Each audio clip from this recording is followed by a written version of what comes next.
the ecumenical platform that brings together four main umbrella bodies in Zimbabwe.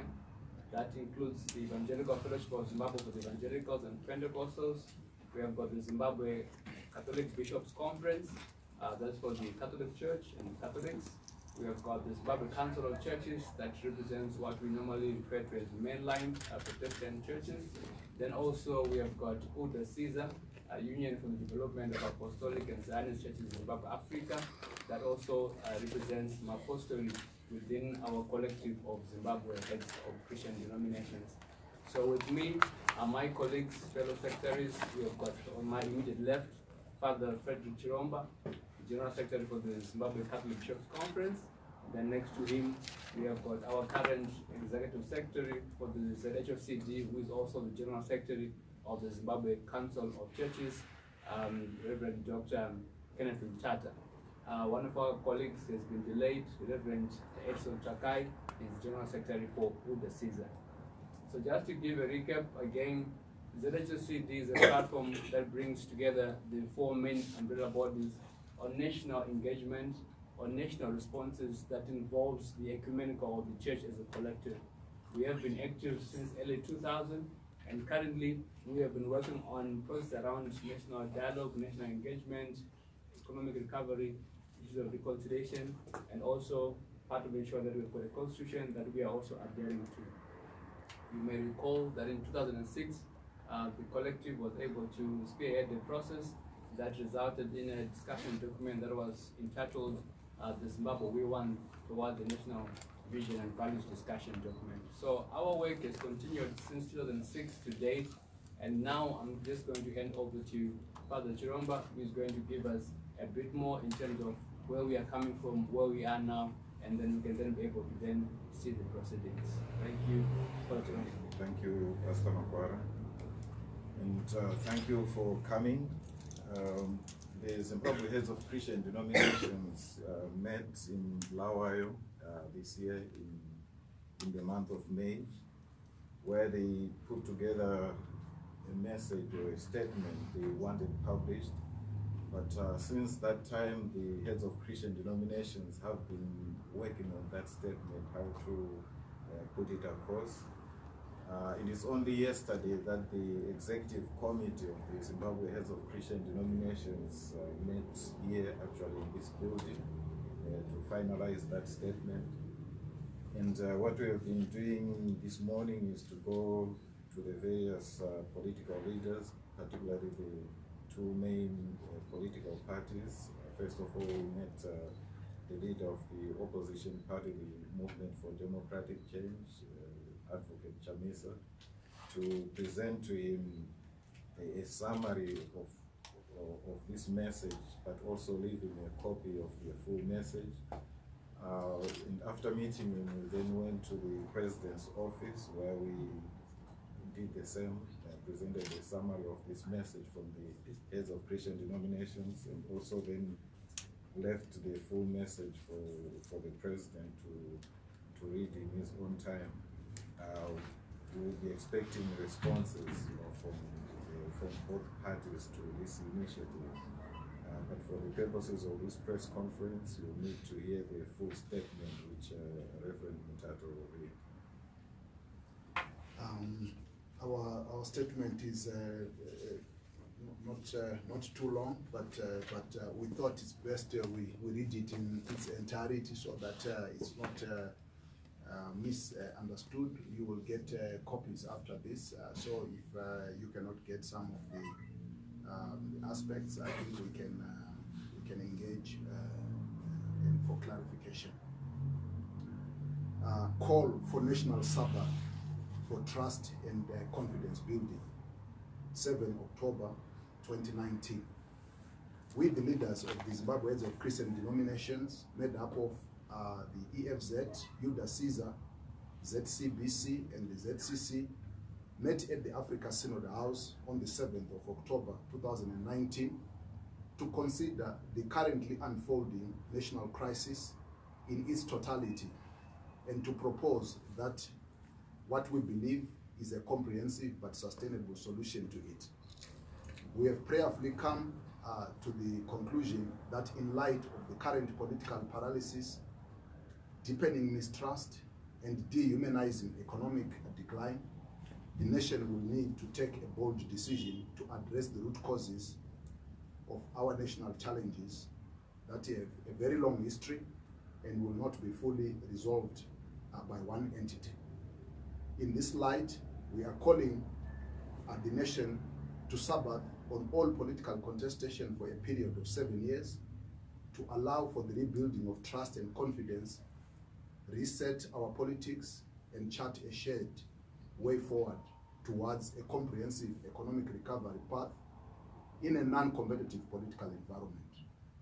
This position builds on the founding vision of the 2006 church discussion document, The Zimbabwe We Want, as Pastor Makwara has indicated. The position also builds on the proposal from the Zimbabwe Heads of Christian Denominations Episcopal Conference at the large city hall in Bulawayo on the 8th and 9th of May 2019. I now get into the gist of the paper. The idea of the Sabbath is a deep theological theme in the Old and New Testaments of the Bible and in church tradition. It is based on God's command to his people to set aside the seventh day for rest. 7 years were also considered as Sabbath years, as 7 years were also considered Sabbath years. Seven-year Sabbaths, or 49 years, constituted what was called the Jubilee season. In this Jubilee season, land would be left fallow so that it could recover its nutrients.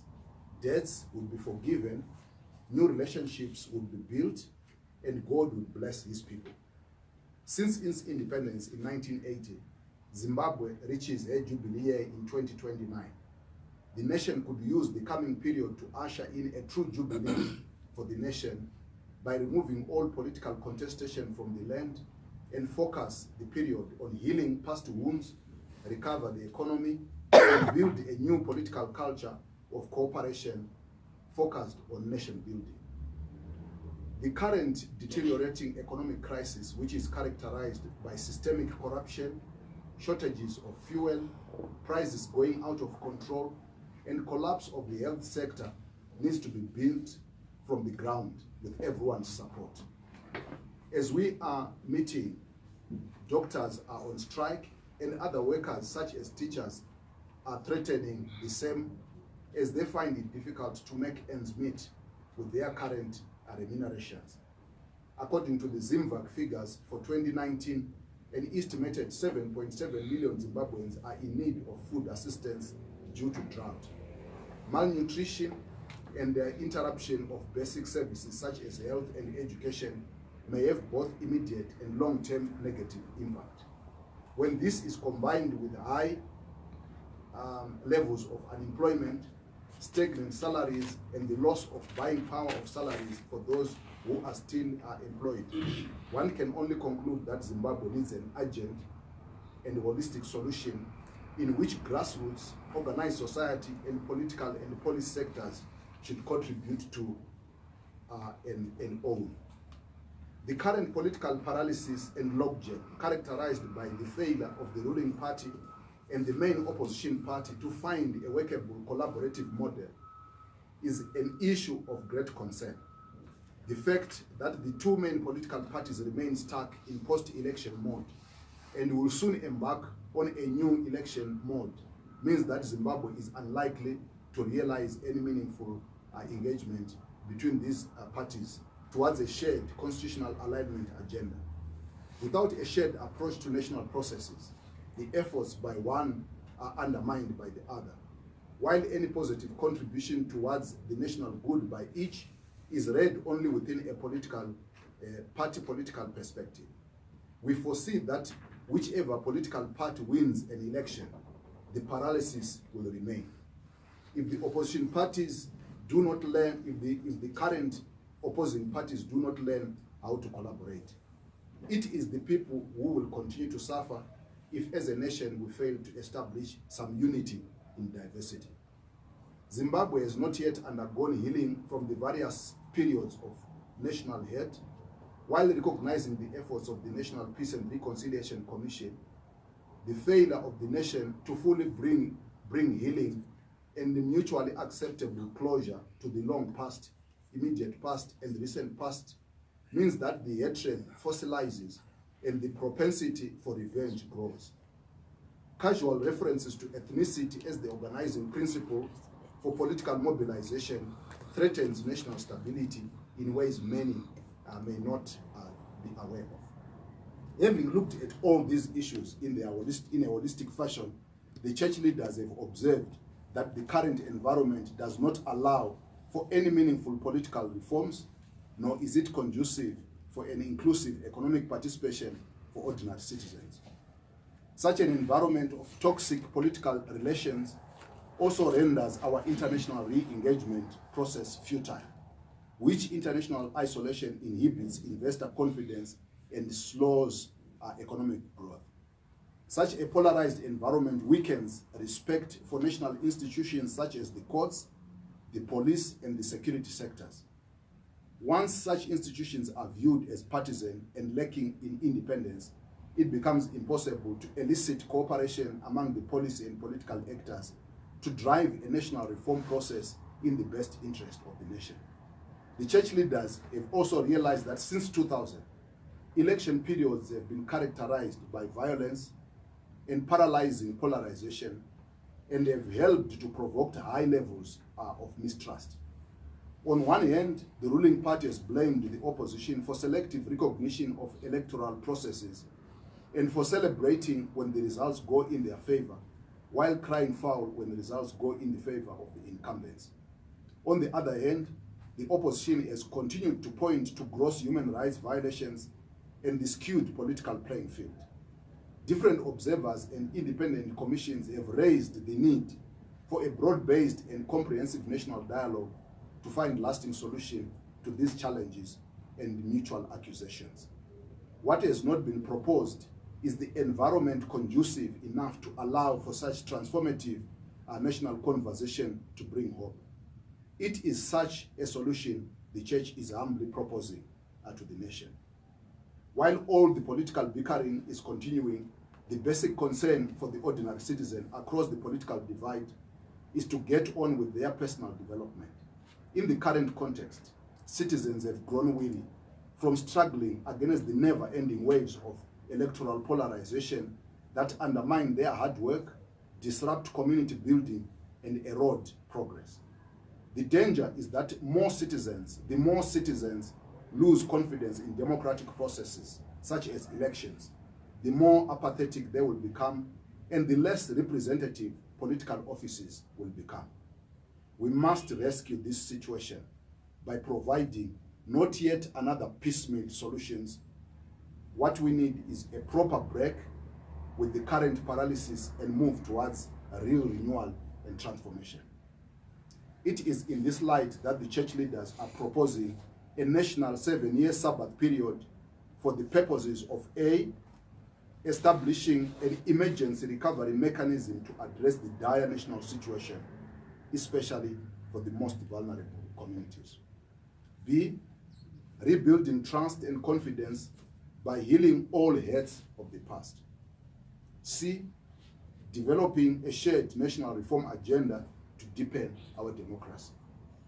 D, establishing a shared and inclusive national economic vision.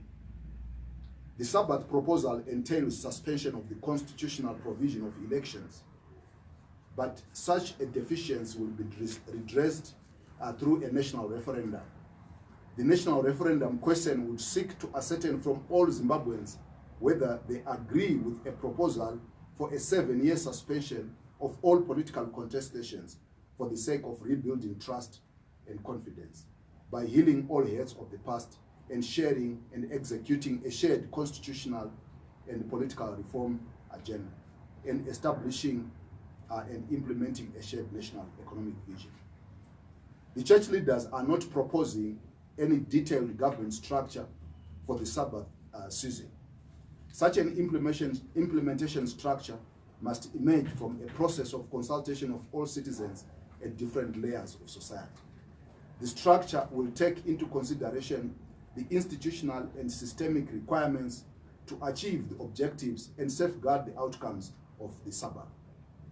Through this Sabbath call, the church leaders are soliciting for national acceptance of 7-year Sabbath break as a season for trust and confidence building, resetting of national politics, and creating appropriate environment for economic recovery outside party political competition.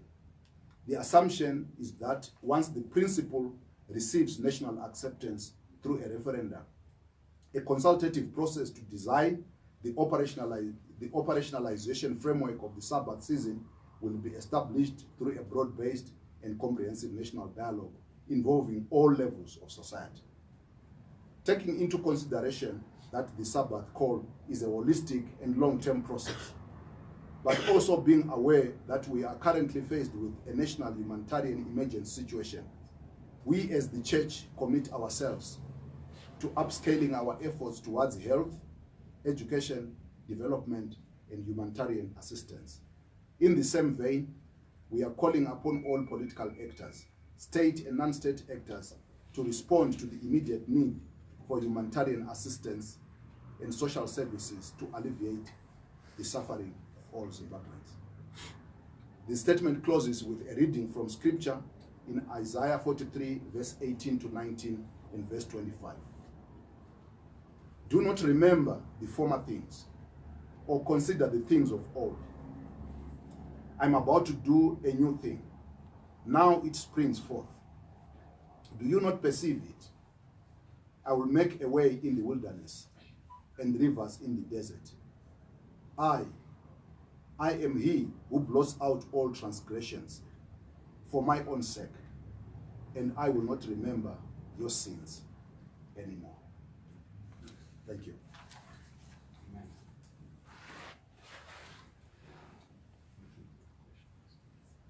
I want to thank our Secretary, Reverend Dr. Kevin Tata, for reading through the statement of the Zimbabwe Heads of Christian Denominations on the proposal of a Sabbath season, as you have been able to hear. At this time, we are opening up for any question, any interaction, so that we can be able to exchange with the table in front of us, and we can see how to conclude. Okay. I'm being reminded that I'll start with you, my brother. As you raise a question, please introduce yourself and the media house you're also representing. Okay, thank you very much. My name is Byron Mtingete from Fight Online Media. I want to pose my question to Reverend Mutata. If I heard you well, you are proposing to maybe to the leaders of different political parties to sustain elections.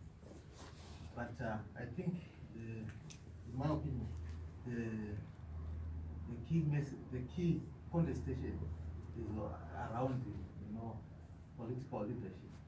One party is saying we won the election, the other is saying we did not win the election. So if the elections are suspended, I think, in my opinion, it remains an unresolved issue. What is your opinion?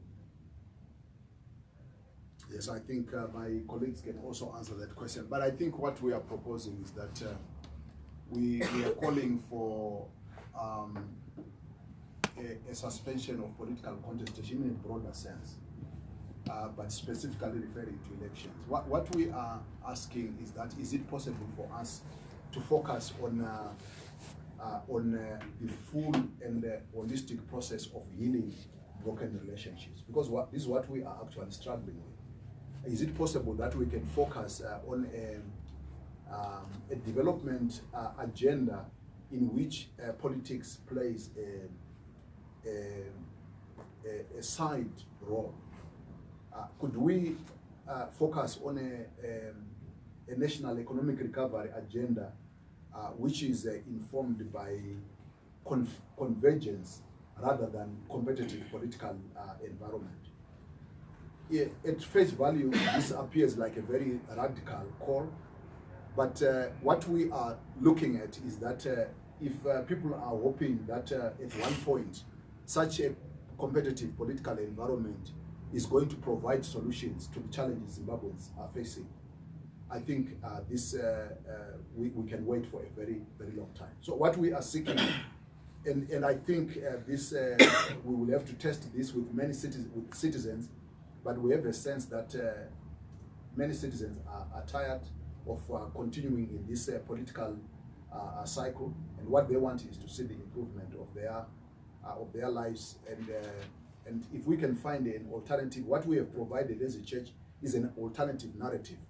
The existing narrative is that of a winner takes all, which emerges from elections. You win an election and you govern by yourself. And you provide the transformation that is required. But we are realizing that without cooperation from other actors, from other political actors, this kind of recovery seems not to be emerging. And hence this call for the Sabbath break. Yeah, thank you. Perhaps in addition, one can also add that the proposal actually comes from the heads of denominations with the realization that we tend to be focused, on elections all the time. We are either in a pre-election mode or in a post-election mode, where elections are contested. Like now, we may say we are in a post-election mode where that election, as we were saying, where the elections, as we were saying, were contested. And very soon, we are approaching 2023, we'll be in a pre-election mode. It doesn't give enough room, for the nation to develop. And we are saying, well, we need this Sabbath, in order to build national cohesion before we enter into any contestations. In other words, are you calling for a transitional arrangement where parties come together, the main parties come together, or what? Because the country needs leadership, political leadership. How can you sustain that? What is the exact thing you are calling for? I think this is mentioned. I think if you look at, there is a very clear position in our paragraph 9, if you are going to look at the document itself, that the reason why we did not want to spell out what could be that Sabbath government structure, what would it look like, the reason why we did not propose that is because this must come from a consultative process. We think that if you start with a structure before citizens have agreed on a principle, what you are simply doing is to parrot what we have always heard, and we have heard many structures being proposed. And we have seen that in many cases when a structure is proposed without fundamental and systemic transformation taking place, structures come and they go and change never happens. This is not the first time we have had structures being put in place. 1987, we had a new structure put in place when we had this unity accord. In 2009, we had a structure put in place when we had the government of national unity. But we never really addressed the systemic challenges that are facing the nation. What the church is proposing is to propose a process, not a structure. Structure must emerge from this process of national conversation, and this is what we are putting as a priority. We think this process is a priority more than the structure, and that's why we are not proposing any structure. Thank you, Reverend. So it's more of promoting inclusion than trying to have exclusive engagement. My dear, just introduce yourself again with your question. Okay, my name is Anna Chibamare for newzimbabwe.com. Would we say the church, as the church, you have actually failed to make these two parties, the ruling party and the main opposition, MDC, failed to come to an agreement? Are we saying dialogue issue? I mean, the dialogue issue has failed completely, so that you are thinking of this other process that you want to, you're suggesting that should maybe come in. Thank you for that question. Father, you can respond to this one. Yeah, that's an interesting question. You failed to bring the opposing parties together. Well, difficult to say. What I can say at this time is that we have engaged both sides, the main political parties, and the leaders are actually in favor, of having this dialogue. Only that it hasn't happened until now, but we keep trying. And with this Sabbath arrangement, we hope it will make the dialogue even easier. So I think if you are measuring in terms of time, this is the dialogue has not matured to that level. But what the Sabbath call does is to introduce substance also into the dialogue. So it provides some content, what that dialogue could look like, what could it entail. But what it also does is that it demystifies the assumption that this dialogue should only be between two political contestants, but it must be a dialogue that is multi-structural. It must happen at grassroots, and that's why it needs time. It must be dialogue that happens at organized society, and it must also be dialogue that is happening at policy and political level. So if you say, has it failed? I would say no, but if you ask, has it delayed? I would say yes. Thank you, Dr. Mtata. You may also want to understand that within any dialogue process, it often reaches a position where we call mutual aid and stalemate. And part of that can help explain maybe the length of time that this has taken. But we believe where we are, we have received enough word from the Lord around the season we are in, and we believe that both and all over, we are all in a heading place that brings us to a convergence. So that's part of why we are saying we have not failed, but sometimes processes take long, and there's always a culminating point, which we believe that's where we are at this program. Thank you, my brother. Okay, at the beginning, someone, I'm not sure who mentioned that this position you are communicating to us was reached at some time in May. Correct me if I'm wrong. Sure. And events have obviously, the position has been, I don't know if I can say it's been overtaken by events. Is this your call? How urgent is it? And when do you anticipate to get responses from the leaders that you have given a proposal to? That is Nelson Chamisa and ZANU-PF. How urgent is it? Because you've taken so long from May to communicate now, and when are you saying you expect a response from those two leaders? I think we can respond to this. I think when if you look at our statement in May, this was mentioned, but it was never fully developed, because it's not. This is one issue that you cannot wake up one morning and propose. We have to take time to deliberate on it and to look at its implication. But how long this is going to take, I think it doesn't depend only on us. At least one thing we have received, I think Father Chiromba can also confirm from our meetings this morning, the leader of the MDC, Advocate Chamisa, promised that he will introduce it today in their executive meeting. So it shows that for him it's something that is urgent. The office of the president indicated that as soon as the president is going to be traveling today, he will be having this communication. So for him also, it's going to be they indicated that this is something that will be of importance for him. Actually, we also got confirmation in the meeting we had this morning that the president mentioned that he wants to meet the church leaders. So we can sense that I think there is urgency on different sectors, and I think we have to build on that.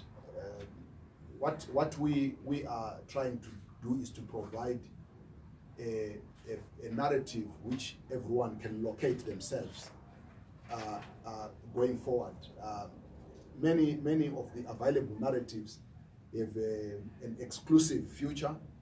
It's a winner takes all. We get rid of you, we go in and we replace you.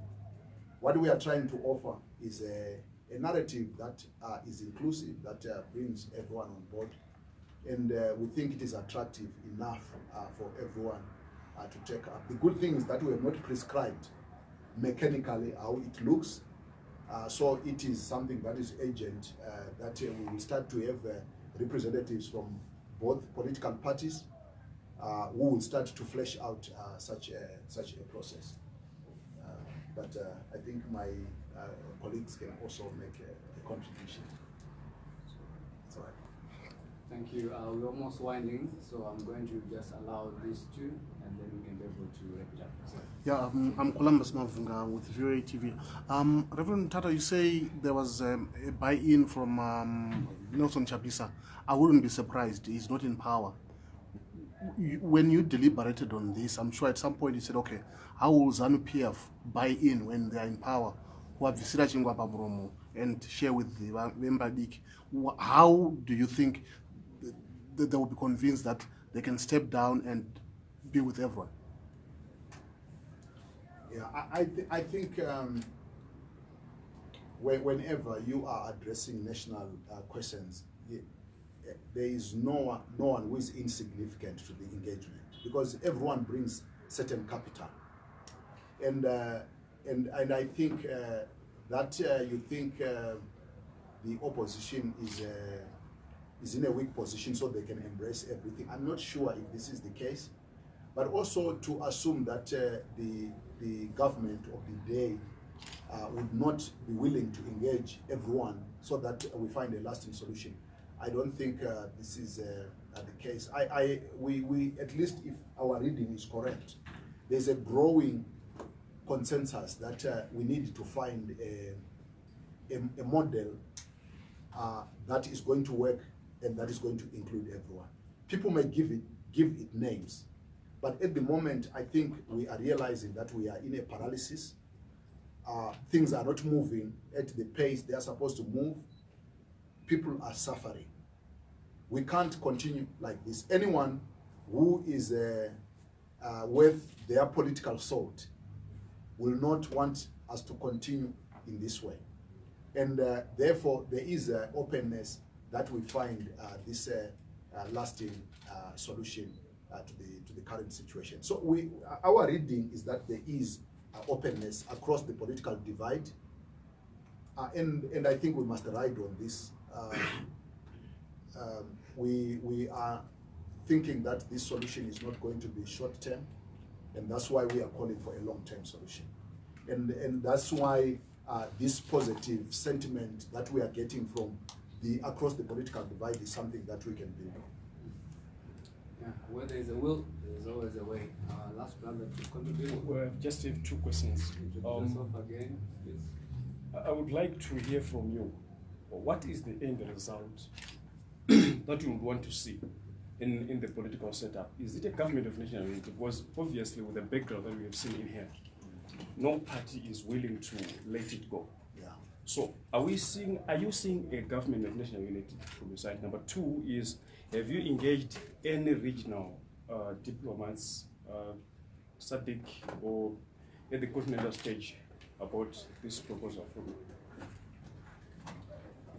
Thank you for those two questions. I can update that in terms of this proposal, the church leadership felt that we need to first of all engage internally to establish consensus, have homegrown solutions, because we believe that the external world can always come at our invitation when we are doing something and we have something solid. So that is the first response I can share in terms of what has happened. But I can assure you that after this statement or this press conference, we are going then to share this message across to our partners, sister bodies in the region, in the continent, and also globally.